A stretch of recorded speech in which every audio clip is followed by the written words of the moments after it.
안녕하세요. 찐부TV입니다. 오늘은 세컨드홈 정책에 대해서 좀 알아보려고 합니다.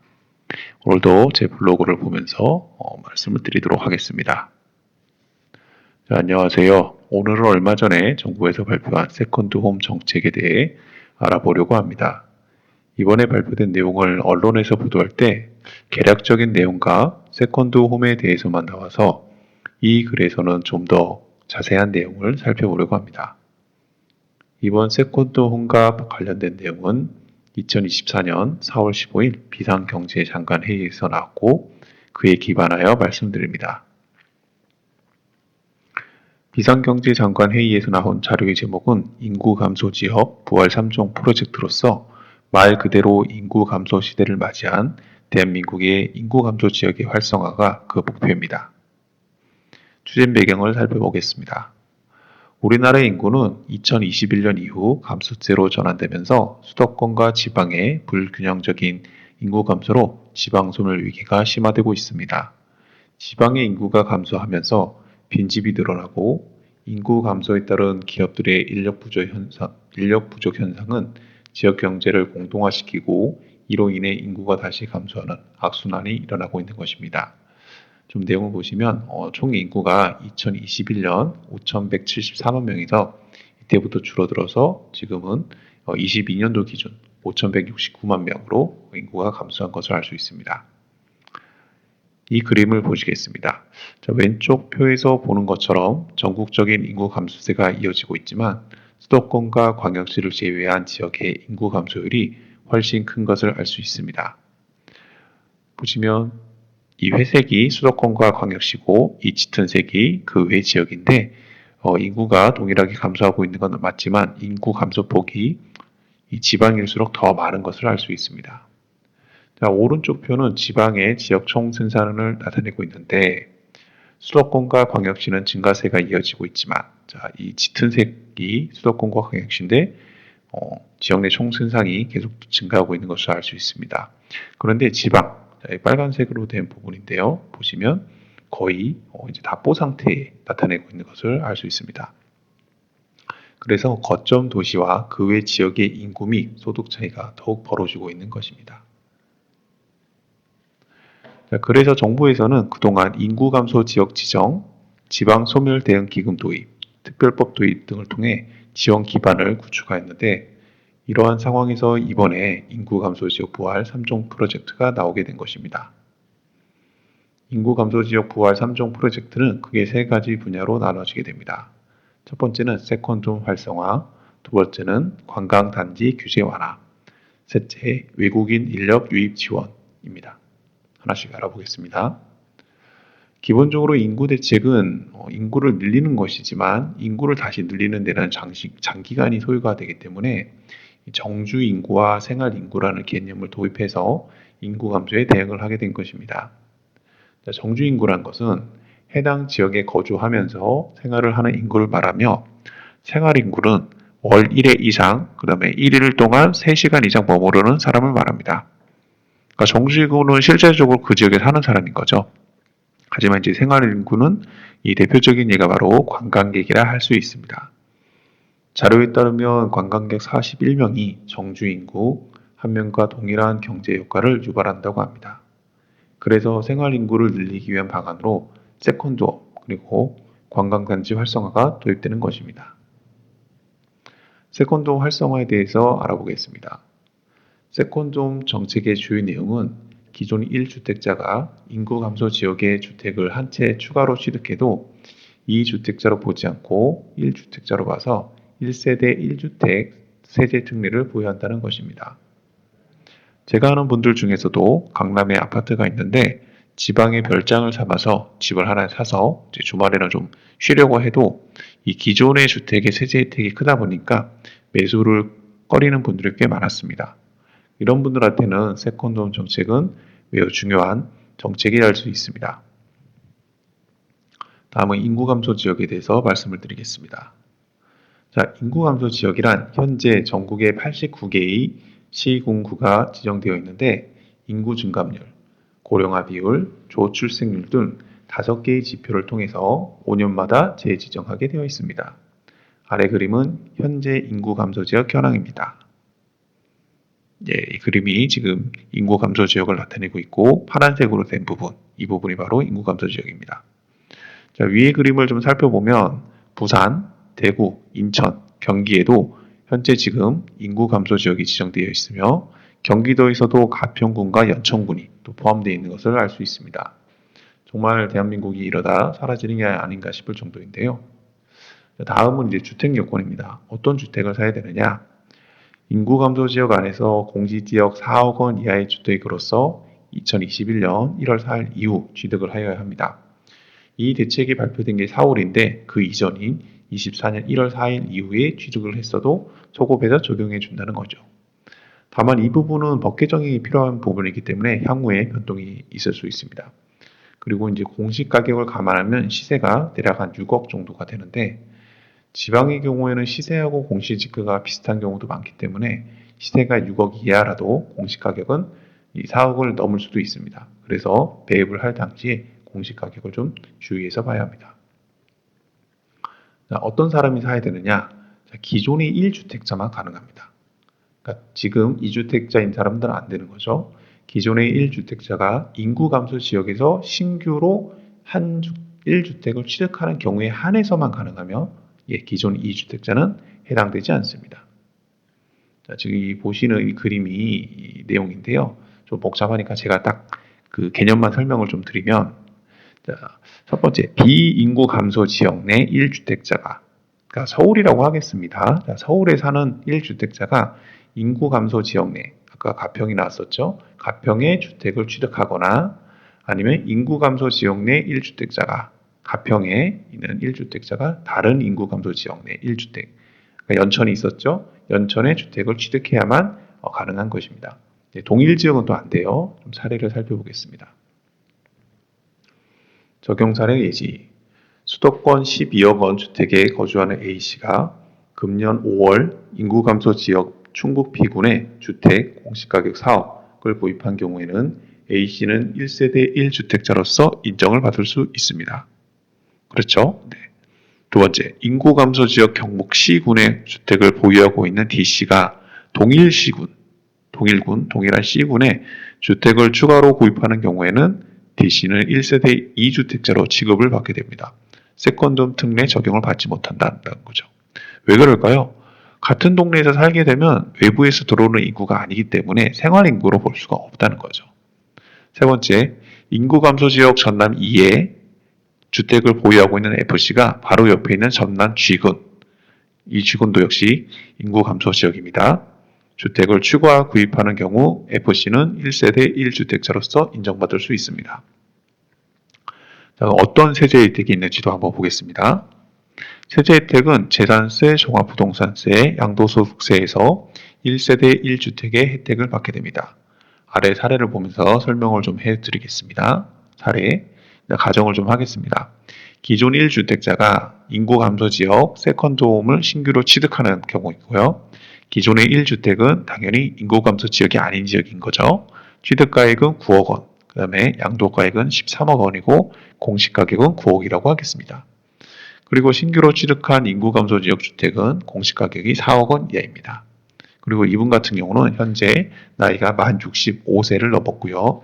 그 다음에 기존 주택 30년을 보유를 하고 거주까지 하십니다. 그러니까 고령자와 장기 보유 특별 공제를 장기 보유 공제를 최대 한도 가정을 하기 위해서 한 거죠. 그러니까 더 드라마틱하게 가정을 한 겁니다. 그래서 기존 주택을 30년이나 보유하고 거주하셨다 그러면 이분은 주택 투자나 이런 투기성이 전혀 없다라고 볼 수도 있겠네요. 자, 재산세 부분입니다. 현행 그 2주택자, 그러니까 다주 2주택자 같은 경우에는 재산세를 어떻게 부과하냐면 기본세율을 적용하고 공정시장가액을 60% 적용합니다. 하지만 이게 개정이 되면 특례세율을 적용해서 과표 구간별 0.05% 인하가 되고요.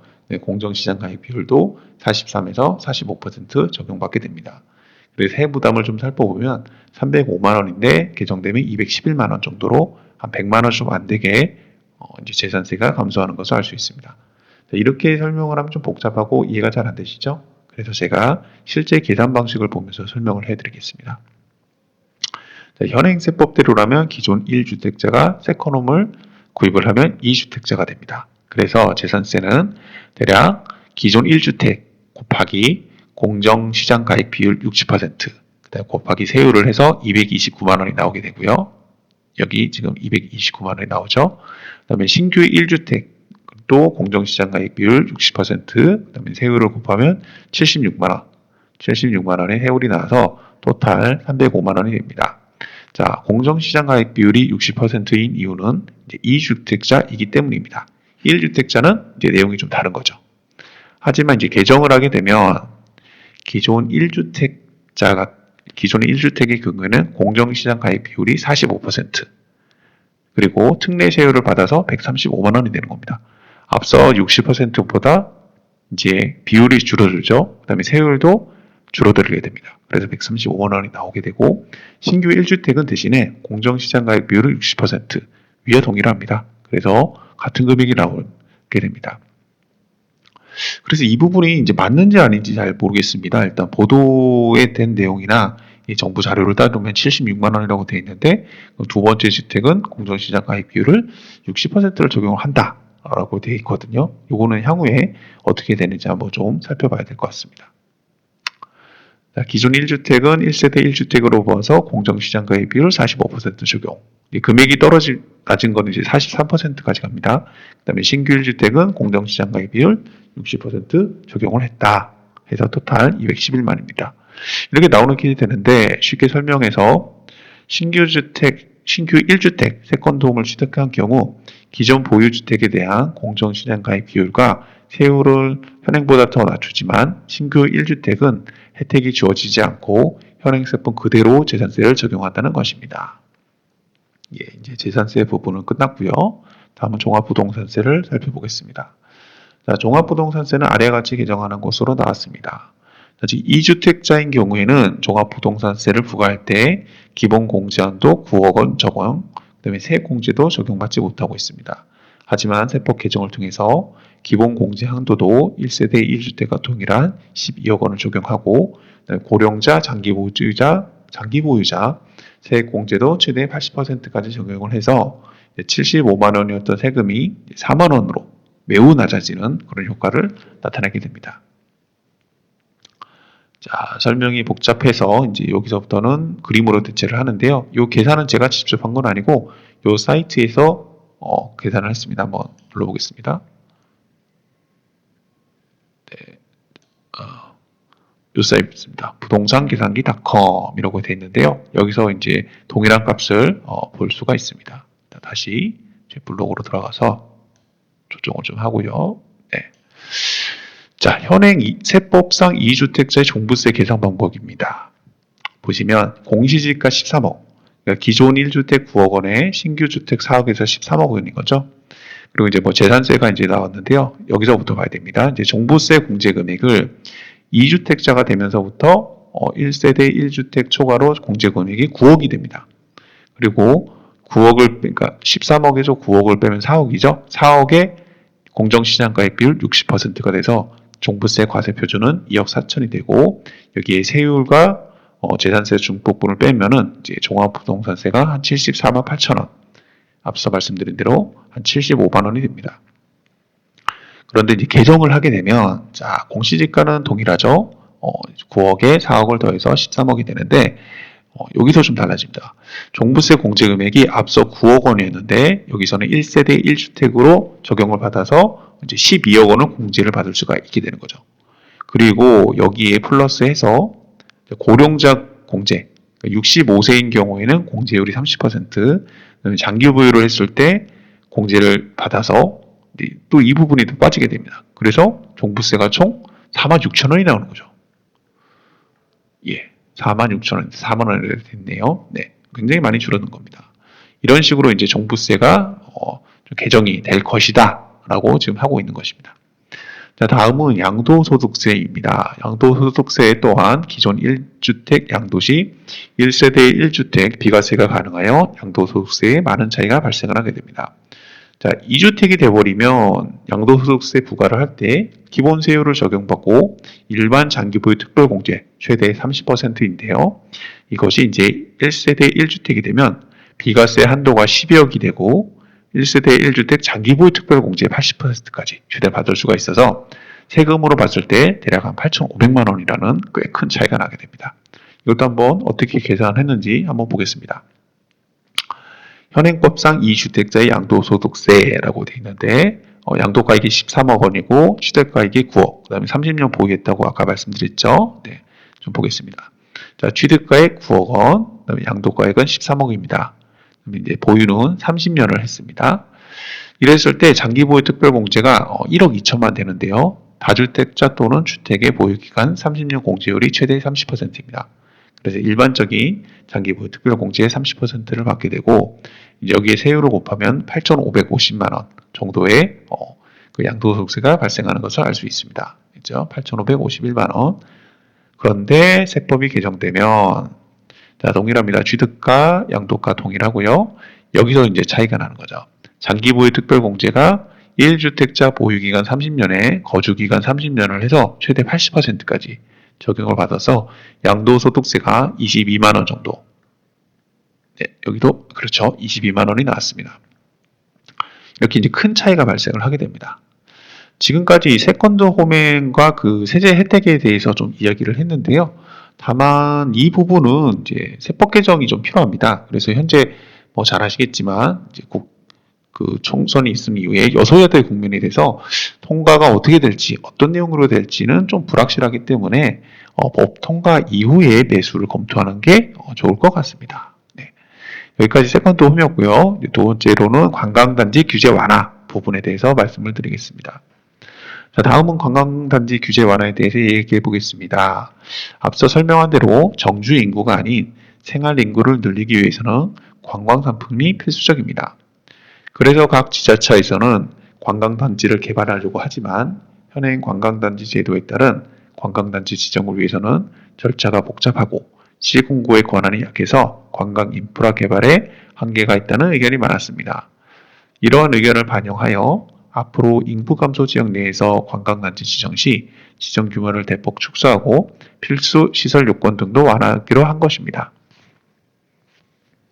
내용을 좀 구체적으로 살펴보면 면적이 일단 기존에는 50만 제곱미터 이상이어야만 관광단지 지정이 가능했는데 인구 감소 지역에는 5만 제곱미터, 10분의 1이죠.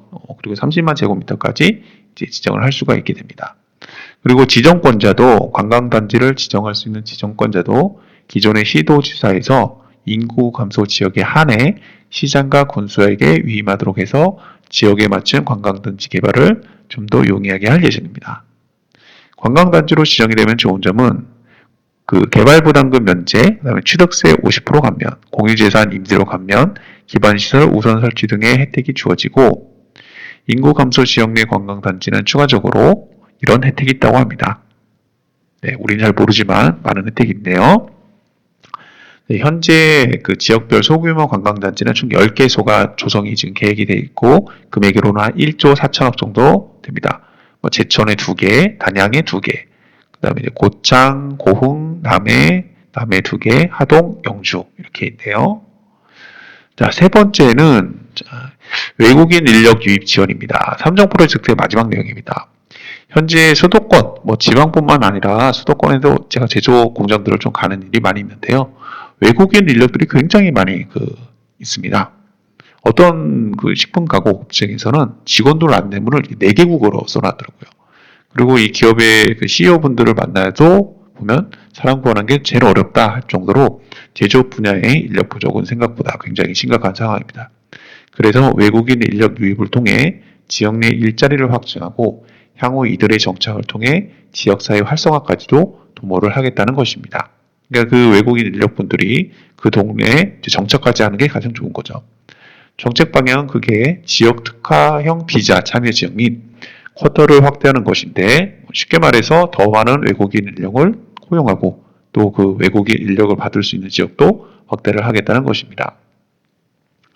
참고로 23년도 쿼터는 2,500명이었는데 이제 2024년에는 이걸 한 3,300명까지 확대를 하고요. 사업 지역도 아래와 같이 이런 지역들이 전부 다 이제 외국인 인력을 받을 수 있는 지역이 됩니다. 자, 지금까지 인구 감소 지역 부활 3종 세트에 대해서 이야기를 했습니다. 이 중에 이제 세컨드 홈과 관광단지 지정 요건 완화는 법 개정이 좀 필요한 부분이라서 국회 통과가 필요하고요. 그리고 특히 이제 세컨드 홈 같은 경우에는 법 개정 이후에 투자를 하여야만 이제 안전하다고 좀 생각이 됩니다. 자, 오늘 방송을 이제 마무리하고요. 오늘도 성공 투자하시기 바랍니다. 감사합니다.